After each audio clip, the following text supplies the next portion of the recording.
Hi, and welcome to Season 7, Episode 6 of My Words, Our Journey, The Lodging Place. If we remember, the Stevens family has moved to the lodging place. They're making new friends, learning their way around, getting ready to start school. Everything that you would do in a move, except maybe a little different. A little different, like the friend we just met in the last episode, Leonardo.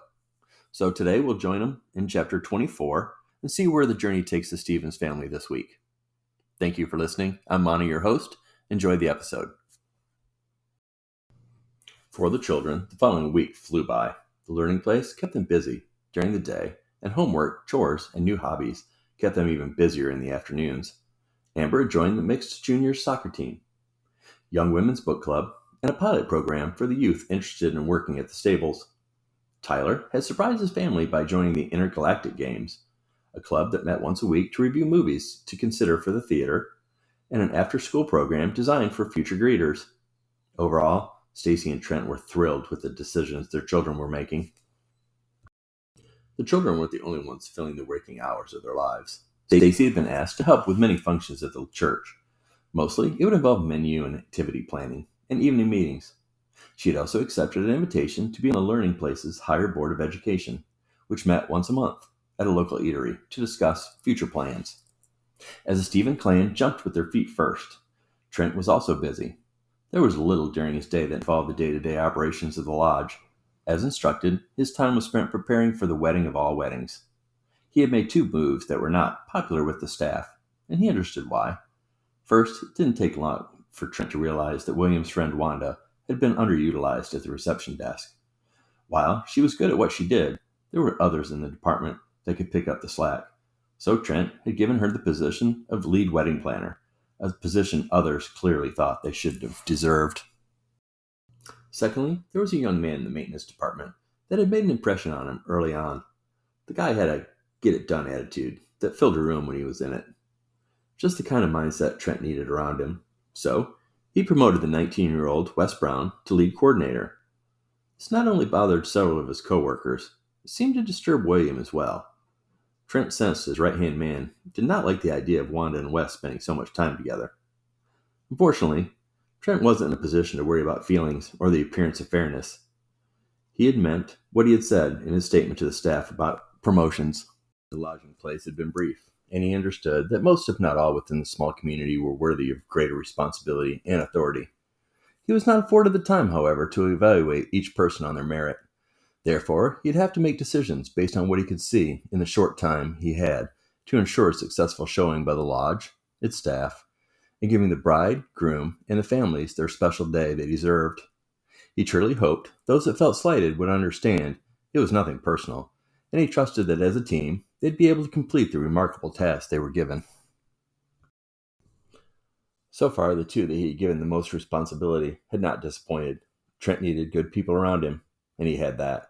But he also needed people he could trust to have his back in his new role, and he felt like he had added two to that small and short list.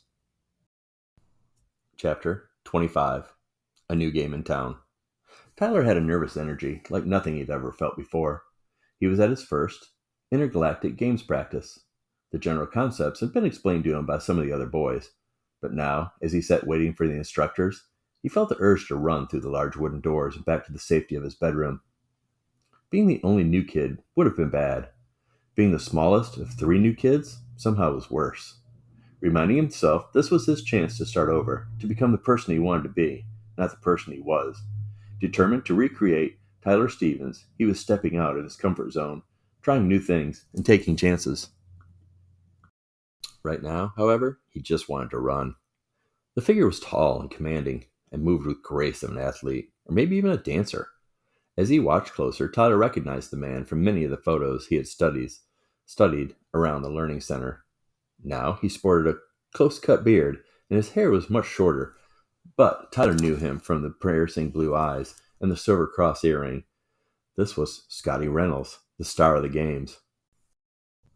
The group of boys had grown silent, watching one of their heroes walk towards them. He walked to the center of the room, as if he was alone in the great hall. Once there, he looked from left to right, eyeing each young man before him, and then he spoke with a voice that demanded attention.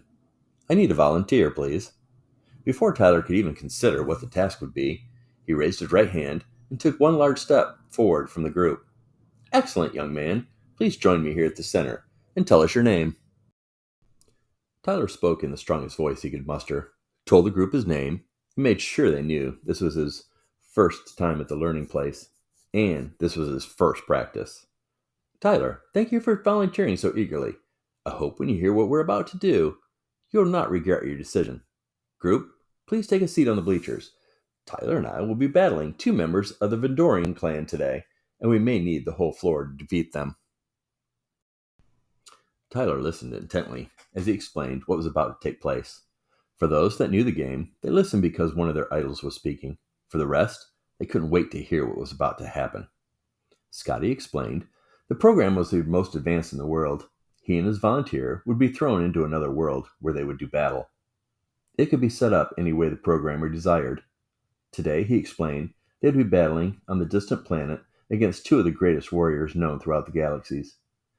He elaborated that the program would be set for his foe to advanced and his partners to beginners to make the experience fair.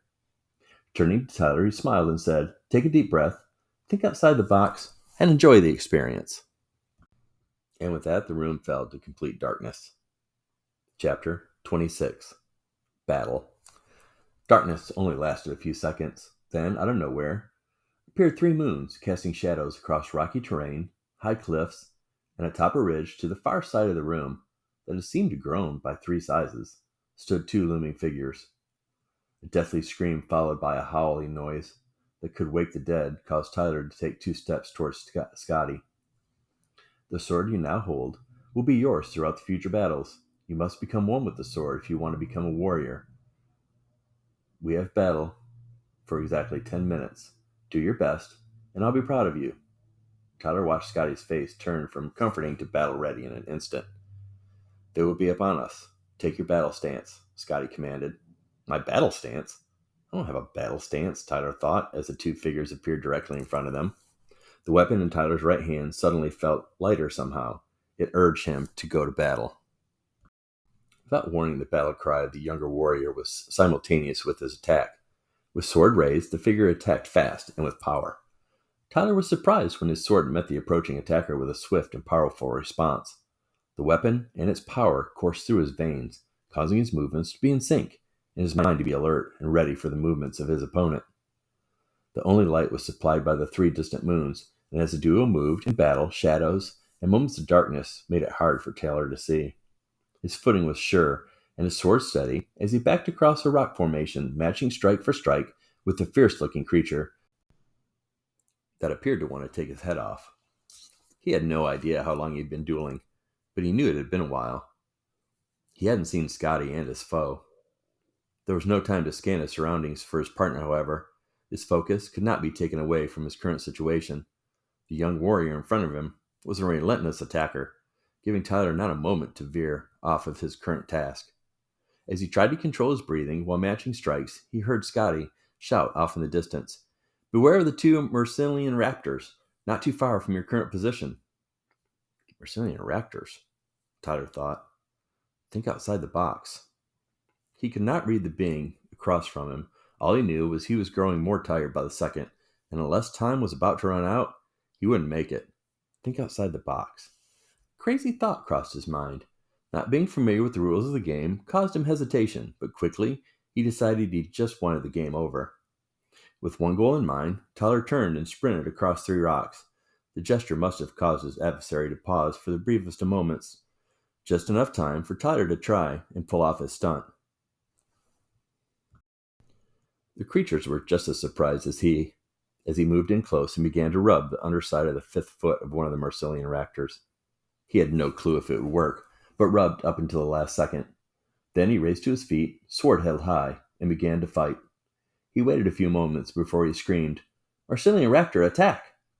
The fighting continued with nothing happening, and Tyler felt his off-the-wall plan had failed, when all of a sudden, from behind him, he could hear the heavy hoofs of the attacker.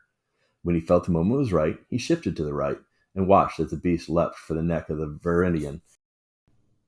The second there was contact, the figure vanished. Tyler's heart sank as the moons were replaced by the bright lights of the gym, and the landscape vanished. He could see Scotty moving forward towards him across the room. While he waited, he turned and could see the stunned expression of the faces in the crowd. I guess my thinking outside the box cost us the match, Tyler thought. Way to reinvent yourself. Chapter 27. The Result. Trent was in his fifth meeting of the day when William entered the conference room, causing the group to stop and look towards the door. He gave no greeting or acknowledgement as he walked directly towards Trent and leaned in and whispered, "Sir, we have a situation involving Leonardo that needs your immediate attention." The walk from the conference room to the ledge on the seventh floor was long enough for William to fill Trent in on the circumstances leading to their guest's current predicament. As Trent leaned outside the window, he made the mistake of glancing down. Below, all he could see was the outline of the walkway and statues to each side. It'd be a deadly fall. Looking left and then right, he was trying to process the lack of a body on the ledge when Leonardo does not want Mr. Trent to fall. He cannot fly. The voice nearly caused him to lose the little balance he had, but before he could prove Leonardo right, he was pulled back into the hallway, where he leaned against the wall and tried to catch his breath. "No, Leonardo, I can't fly, and I can't plan a very important wedding if I'm trying to save you, can I?" The tone had been a little harder than he intended, but it was out there now, and he didn't feel in the mood to recant his words or his tone. "Leonardo, why don't we take a walk and see if we can work out what's bothering you? William will express my apologies, finish up the meeting, and we can talk in a while." When William was gone, Leonard spoke. "Is Mr. Trent upset with Leonardo?" "No. I'm concerned about you," Trent said as he motioned for the two to walk. They walked a few minutes, and then they were outside of the lodge. Trent decided it would be a good time to stroll through the herb garden closest to the lodge. Scotty showed no emotion as he approached Tyler in the center of the gym floor. Tyler could feel the buzz in the crowd. He had not meant to cheat, and he hoped he'd have an opportunity to communicate that fact. His partner in battle placed his left hand on Tyler's right shoulder and spoke. "We will now accept the program's decision on the match." With those words, Tyler took a deep breath and waited his fate. Again, the room dimmed, and where the three moons had been, now appeared a beautiful green and yellow formation. From the cloud, a booming voice spoke. "Regarding Mr. Reynolds, the battle score ended 28-26. Mr. Reynolds." The crowd erupted with approval and praise. "Regarding Mr. Stevens, the battle score ended 19-16. Opponent." The crowd buzzed but waited for more. The match ended with a fatal attack to the young Viridian, resulting in a Reynolds-Stevens victory. And with that, the room exploded. Tyler stood stunned as cheers and congratulations started coming his way and Scotty's way. For the next several moments, the room was electric. When everyone started to return to their seats, and Tyler started walking back to the bleachers, he was pulled by the arm. Scotty was standing next to him again, smiling from ear to ear. "And this is all over. You really need to tell me how you need to do that." Chapter 28. The Brady Bunch. They walked in silence until Leonardo surprised Trent with his statement. "Mr. Trent, are you familiar with the family, the Bradys?" Trent thought for a moment, reflecting on those he had met over the past few days, and could not remember the family, the Bradys. "No, Leonardo, I don't think so. Have they done something to upset you?" Leonardo has been watching them. They seem like a really happy family. They make Leonardo realize he does not have that in his life. Leonardo is pleased for them, but sad for him. "Well, Leonardo, there are many happy families here at the lodge, but I can assure you every family has its problems." "Yes, Mr. Trent, they do each show, but it always closes with a happy ending." "Show?" "Television, Mr. Trent, on daily, 3, 4, 7, and 11 p.m. That's when Trent realized, "I'm having a discussion about the Brady Bunch, with an alien, here to advise me on an intergalactic wedding." Amber was involved with her first book club meeting when the news came in. Tyler had won some sort of a battle game. All of a sudden, she was the center of attention. The conversation went from the book, The Shady Experience, to her younger brother, his feet, and questions about his girlfriend status. The old Amber would have been disgusted to be involved in such discussions. The new Amber was happy for Trent and content to share in his apparent success on the battlefield. There was a feeling of relief in her mind. If Tyler can remake himself in this new environment, shouldn't she be able to do the same? Tyler Talk took the remainder of the club meeting, and as the group of young ladies gathered their belongings, laughed, and discussed the following day's geometry quiz, a Mindy Carmichael walked over to Amber. Would you like to walk home together? Sure. Amber tried to control her voice as she replied. Mindy was one of the most popular girls at the learning place and seemed to really have her life together. At Amber's old school, she would have been in the top tier. As they exited the library and headed east, the pair was immediately confronted with the digital sign that was scrolling the news of the hour. Newcomer Tyler Stevens performs in Reynolds Stevens' Galactic Victory. He'll be impossible to live with, Amber spoke out loud, more to herself than to Mindy. And I think with Tyler's victory, that's a great place for us to stop today's episode. I hope you've enjoyed listening. And as always, thank you and have a great day.